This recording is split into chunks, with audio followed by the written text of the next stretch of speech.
You're sitting in a restaurant after a long day, trying to enjoy dinner with a colleague, when suddenly your chest tightens and pain shoots through your body. Your mind races. Could this be a heart attack? This was the terrifying reality that productivity expert Michael Hyatt faced during his time as a publishing executive, rushing to the hospital only to discover that his heart attack was actually the physical manifestation of chronic stress and overwork. You're not alone if you recognize this scenario. In today's hyper-connected world, we're drowning in a flood of emails, meetings, notifications, and endless to-do lists. Research shows we get interrupted every 3 minutes on average, and professionals spend over 6 hours daily just checking email. We've fallen into the trap of believing that being busy equals being productive, but this approach is literally killing our creativity, our relationships, and sometimes our health. The solution isn't to work faster or add more tasks to our already overflowing plates. It's to fundamentally rethink what productivity truly means and learn to achieve more by doing less. Stop, clarify your purpose, and recharge your energy. The first step toward true productivity isn't to go faster, it's to stop. This counterintuitive approach challenges everything we've been taught about getting things done, but it's absolutely essential for breaking free from the hamster wheel of endless busyness. When Michael Hyatt took over as general manager of Nelson Books, he discovered his division was dead last in profitability among 14 divisions at Thomas Nelson Publishers.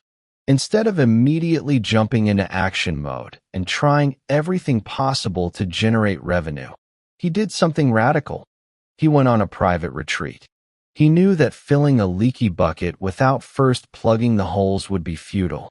During this retreat, he gained crystal clarity on where they were and crafted a compelling vision for where they wanted to go. The result? His once struggling division became the fastest growing, most profitable division over the next 6 years. Stopping first allows you to formulate your true objective for productivity. Most people chase efficiency for its own sake, trying to cram more tasks into already packed days. Others pursue vague notions of success without defining what that actually means for their lives. But the real goal of productivity should be freedom. Freedom to focus on what matters most, freedom to be present with loved ones, freedom to be spontaneous, and even freedom to do nothing at all. This shift from getting more done to getting the right things done changes everything. The stopping phase also includes rejuvenating your energy through 7 essential practices: sleep, eat, move, connect, play, reflect, and unplug. Your energy is renewable, unlike time, which means you can dramatically increase your capacity by taking care of these fundamental needs. When you stop long enough to clarify your purpose and recharge your batteries, you create the foundation for sustainable high performance. Cut, eliminate, automate, and delegate everything else.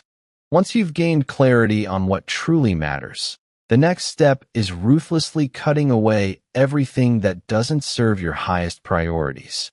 This phase is like being a sculptor. Michelangelo didn't create David by adding marble, but by chiseling away everything that wasn't David. The cutting process begins with elimination, which requires you to flex your no muscle. Time operates as a zero-sum game. Saying yes to one thing always means saying no to something else. The key is learning to make these trade-offs consciously rather than by default. One coaching client shared how he put himself through one of the worst weeks of his professional life by saying yes to board meetings for 3 different companies, 5 speaking engagements, a copy-edited manuscript review, and 669 emails. The exhaustion was entirely self-inflicted through a series of thoughtless yeses. Effective elimination starts with understanding that every time you say yes, you're inherently saying no to something else. The solution is developing a graceful, positive no, using a simple yes-no-yes formula. Affirm the person and your relationship. Clearly state your no without ambiguity. Then affirm the relationship again, while offering an alternative solution. This approach protects both your priorities and your relationships. After elimination comes automation, subtracting yourself from repetitive tasks and processes. This includes self-automation through rituals and routines, template automation for common emails and process automation through documented workflows, and technology automation using apps and tools. The goal is to solve problems once and then put the solutions on autopilot, freeing your creative energy for higher leverage activities. Finally, delegation allows you to focus on your unique strengths while others handle tasks that drain your energy or fall outside your expertise. Remember that just because you hate doing something doesn't mean everyone hates it. Your drudgery zone might be someone else's desire zone.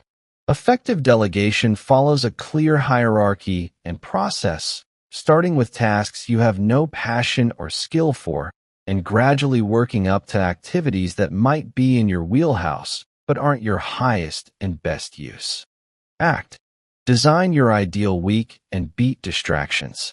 With the non-essentials eliminated, automated, and delegated, you're now ready to design a life and work structure that maximizes your focus and impact. This begins with understanding that multitasking is a myth. Your brain doesn't actually multitask, but rather switches frantically between tasks like a bad amateur plate spinner, leaving attention residue that slows you down. The solution is consolidating similar activities through mega batching and designing your ideal week. Think of your work in 3 categories. Front stage activities are the high-leverage tasks you're hired to do. Backstage activities include preparation and maintenance that enable front stage performance, and offstage time is for rest and rejuvenation. By batching similar activities and dedicating entire days or large blocks of time to specific types of work, you eliminate the productivity drain of constant context switching. Your ideal week serves as a template for how you want to spend your time, much like a financial budget helps you plan how to spend money. This isn't about rigid scheduling, but rather about intentional design. One entrepreneur discovered that by batching all internal team meetings on Mondays and external client meetings on Fridays, he could protect Tuesdays through Thursdays for deep, focused work without interruption. The final piece involves designating priorities through weekly and daily Big 3 lists. Instead of maintaining overwhelming to-do lists with 15 or 20 items, focus on just 3 key outcomes each week and 3 essential tasks each day. This approach follows the Pareto principle. Roughly 80% of results come from 20% of actions. By identifying and focusing on that crucial 20%, you achieve far more while doing far less. Protecting this focused time requires beating both interruptions and distractions. Interruptions come from external sources and can be managed by limiting instant calm. Unication, setting clear boundaries, and proactively managing others' expectations. Distractions come from within and require building your frustration tolerance while creating environmental supports that keep you on track. Remember that your attention is valuable. If you don't protect it, others will gladly use it to achieve their goals instead of yours. The path to extraordinary productivity isn't about doing more things faster. It's about doing fewer things better. As this transformative approach reveals, true productivity is about doing more of what is in your desire zone and less of everything else.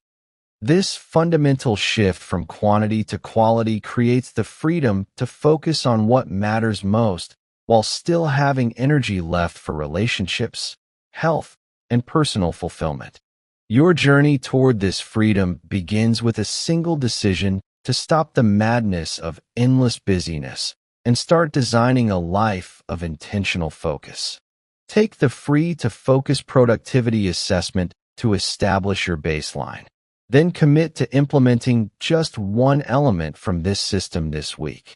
Whether it's creating your first daily big three, establishing a morning ritual, or simply turning off notifications during focused work time, small changes compound into life-changing results. The choice is yours. You can continue waving flags like the officials who dismissed the Telegraph, or you can join the productivity revolution that puts you back in control of your time, energy, and ultimate success.